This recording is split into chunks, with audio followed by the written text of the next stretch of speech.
encore une fois en Tunisie. Je tiens personnellement à remercier d'avoir accepté notre entretien avec la presse de Tunisie et avec Tumuscorp. Alors, ma première question est bien entendu, actualité oblige. À la veille de la visite du président français en Tunisie, pensez-vous qu'il va y avoir une nouvelle dynamique de la coopération tuniso-française, notamment en cette Tunisie post-révolution? D'abord, je voudrais vous dire que moi aussi, je suis très content d'être avec vous aujourd'hui parce que vous savez que j'ai beaucoup d'attachement pour votre pays et je suis très heureux de m'informer et d'apporter ma propre participation au débat que l'évolution de la Tunisie provoque en Tunisie, mais aussi chez nous. Je pense que la venue du président de la République française est un événement très important. C'était d'ailleurs un événement attendu, qui a été assez long à organiser pour des raisons qui n'ont pas, je crois, de signification politique, mais je pense en effet qu'il est bien que le président de la République française vienne au-devant des dirigeants tunisiens. Vous savez que au moment des événements de 2011, il y a eu des malentendus franco-tunisiens, c'est de notoriété publique. Et je serais tenté d'ajouter qu'en réalité, il y a peut-être dans l'opinion publique tunisienne la trace de malentendus plus anciens, parce qu'il n'est pas douteux que notre pays, dans toute la période précédente, n'a pas toujours su trouver le ton juste. Le dialogue d'État à État, naturellement, s'impose. Mais le tout est d'avoir le ton juste. Et je ne suis pas sûr qu'on ait toujours eu ce ton juste. Et donc, voilà, aujourd'hui, c'est bien de repartir d'un bon pied, d'avoir le regard sur l'avenir et de travailler à ce que peuvent et doivent faire ensemble la France et la Tunisie. Parce que, quoi qu'il arrive, et dans toutes les circonstances, les destins de la France et le destin de la Tunisie sont certes distincts, mais ils sont liés. Nous ne pouvons pas vivre les uns sans les autres. Je pense que la Tunisie a besoin de la France, mais je pense aussi que la France a un très grand besoin de la Tunisie. C'est donc l'idée d'un partenariat, et je crois qu'aujourd'hui, il s'agit bien de faire une refondation des rapports entre la France et la Tunisie. Oui, concrètement, Monsieur le Ministre, comment cela peut se traduire à moyen terme? D'abord, pour l'instant, ça va dépendre des dirigeants eux-mêmes qui vont décider et qui nous diront au terme de la visite ce qu'ils ont décidé. Mais ce qu'on attend, c'est un dialogue politique approfondi.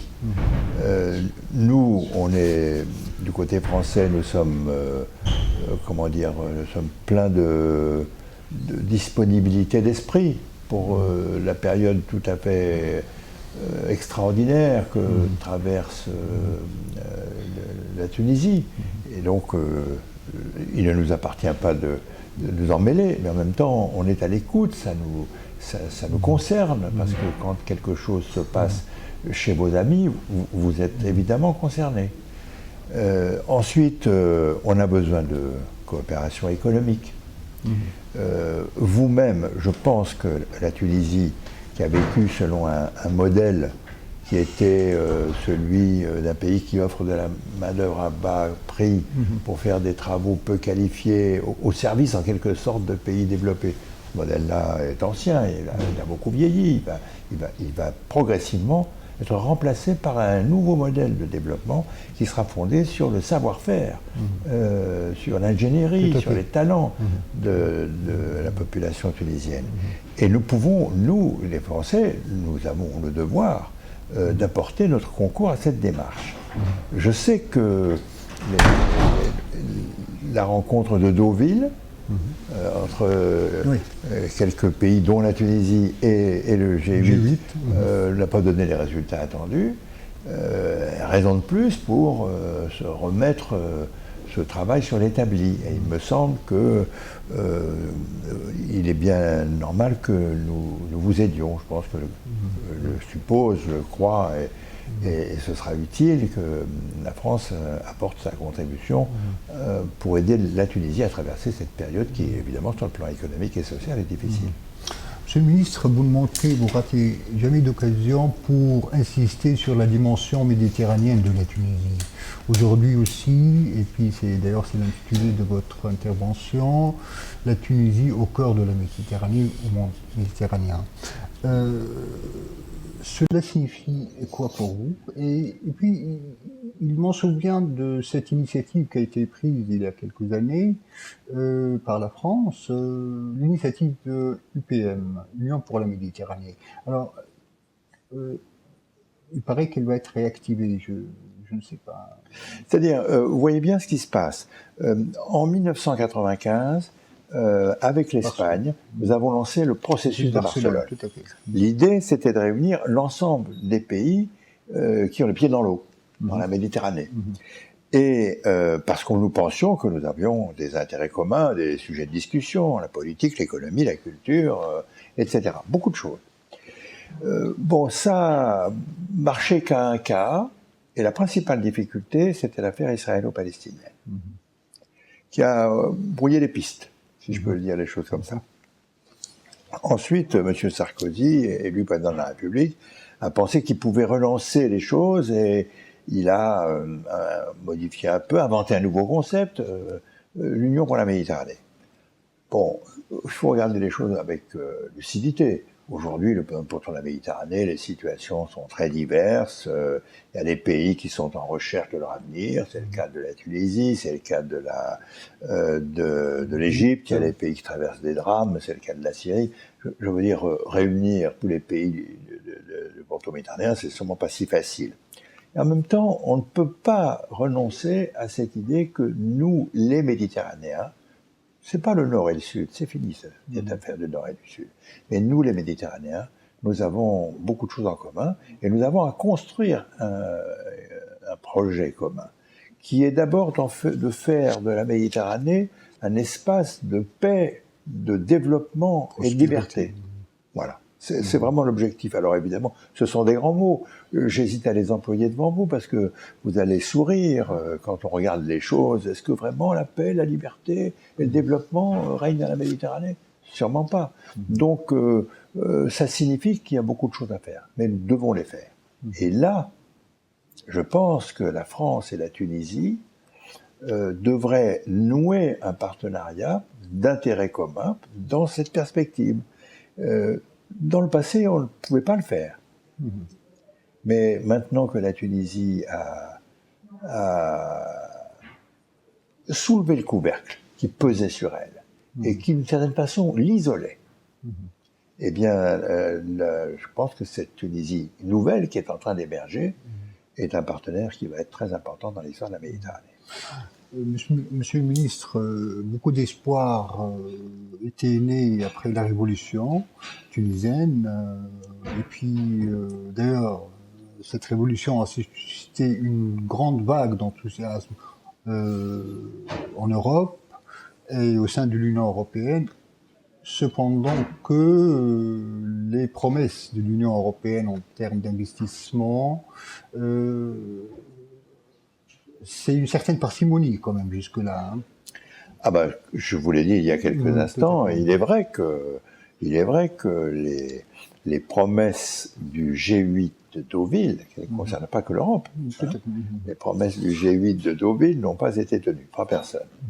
Maintenant, même si la France et l'Europe connaissent des difficultés, je pense qu'il est nécessaire que nous apportions à la Tunisie moderne, à la Tunisie d'aujourd'hui, l'appui, le soutien, l'aide dont elle a besoin. Moi, je n'ai pas de doute. Oui, et dans le cadre du statut avancé avec l'Union européenne, est-ce qu'on peut envisager les négociations sont possibles.